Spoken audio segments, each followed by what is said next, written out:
Good day, everyone. Tim from Timber Visions here. So, not everyone has a wood log supplier that gives them perfectly, small logs or logs that are easy to handle. Some people are like me, and I just get what I can get. And sometimes they're large around. So, how does a guy deal with those when making firewood? And through the years of me producing firewood, I've tried a lot of different things. And I kind of talk about each of those. But first thing we got to do is get these cut up. So I'm going to get the MS500i fired up, warmed up. And we're going to cut some of these logs up. And then we'll talk about different ways to process larger logs like this.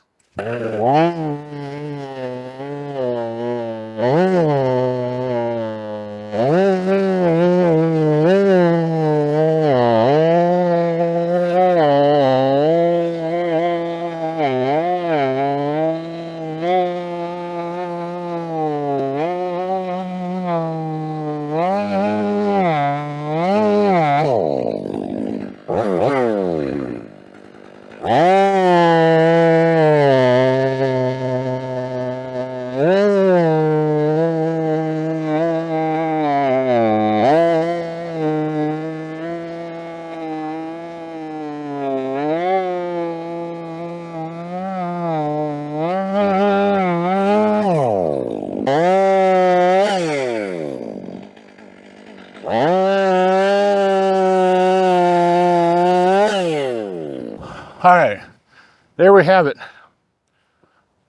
Those two big logs are cut up into 16-inch rounds.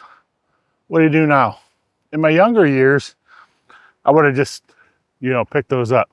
And that's why I have back problems now. They're like these three here are small enough a guy could pick them up.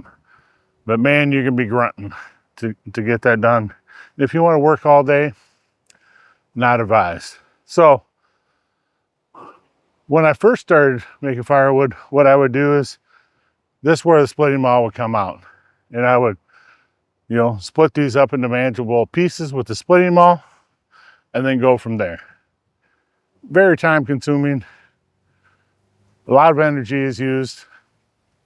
And if you're just doing this for exercise, that's the way to go. You're going to get plenty of exercise doing it that way.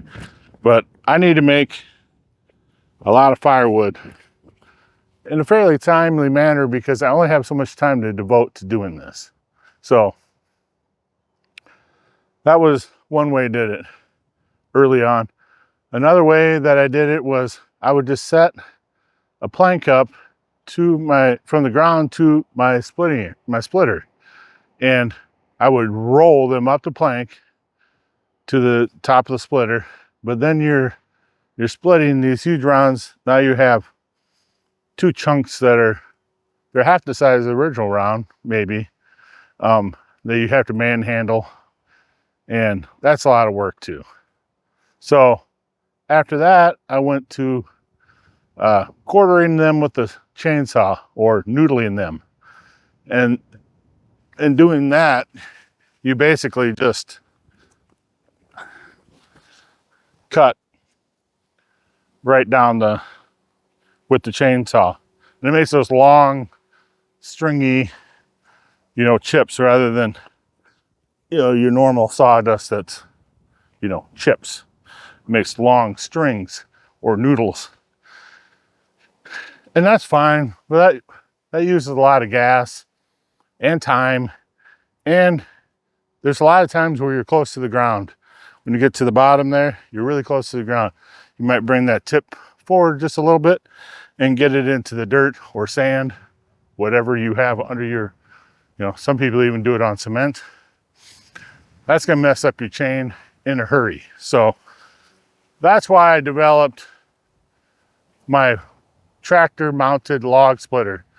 And if you've been watching my channel for a while, you've seen that in action, but I'm gonna bring it out here today and show you just how I handle big rounds like this now.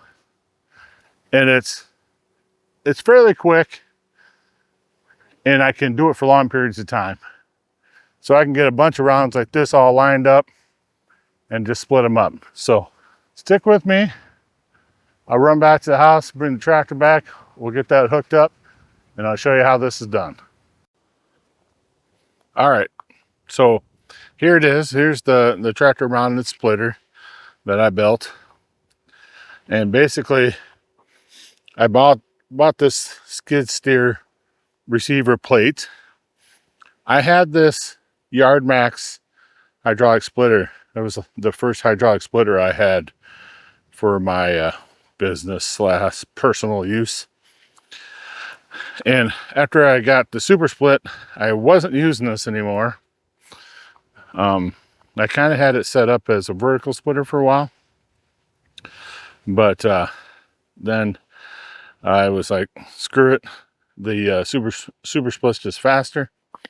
And this is not fast, especially being run off the third function. It isn't fast, but I can sit in the seat of the tractor and split very large rounds. And I'll demonstrate it here shortly. But it has 3 standoffs. Just some tubing, and then there's some gussets on the sides and on the back side. If you can see those or not. But then I can articulate this over top of the log or come in from the front of the log. You'll see in the demonstration, but I'm gonna get things set up over here to split these, and I'll show you how it works. All right, on this first one, I want to kind of give a close-up so you can kind of see how well it works, the speed of it. So I'm at about 1,800 RPMs on the tractor.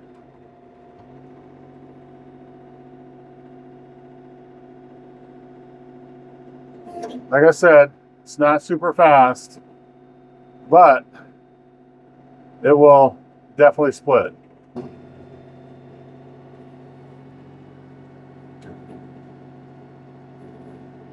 This is not about speed, it's about saving your body.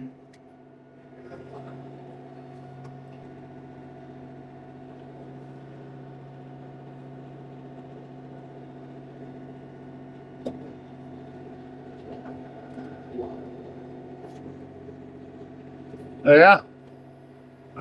So now that's broken up into pieces that a guy can pick up my hand or throw onto a pallet. And might need to do a little prying on that last split, but it's doable.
And I can pick up pieces this way too. And then drop them over here onto a pile.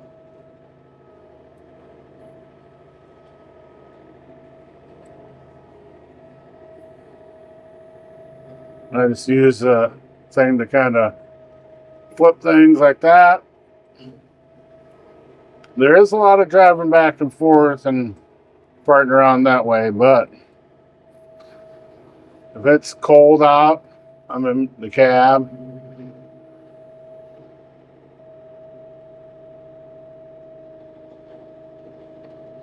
Same thing if it's super hot out.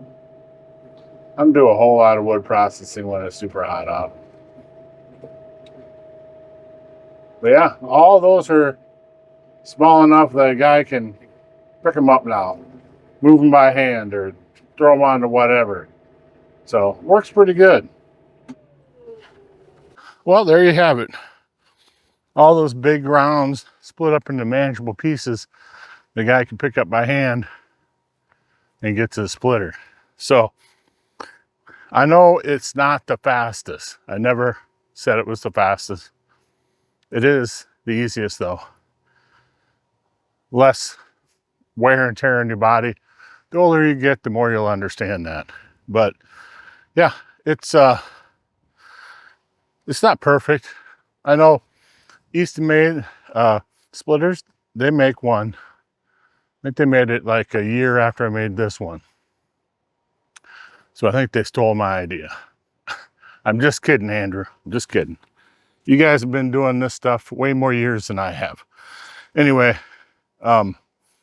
if you have an old splitter, you know, the beam sitting around, I would say it's worth giving it a try. You know, at least build it. It doesn't take much. If you already have a third function on the front of a skid steer or a mini skid or a tractor like I have, it's a no-brainer. You know, I'm pretty dumb and I figured this one out myself. You know, you have two hoses, hook it up, make them go this way and that way. And then, yeah, some welding, which I'm not a great welder, but this thing's been holding pretty good. So yeah, just an idea for folks out there. I'm not saying it's the best thing ever. I'm not saying that I invented it, because people have been mounting splitters on the front of tractors and skid steers for more years than I've been doing this stuff. So, but I built it myself.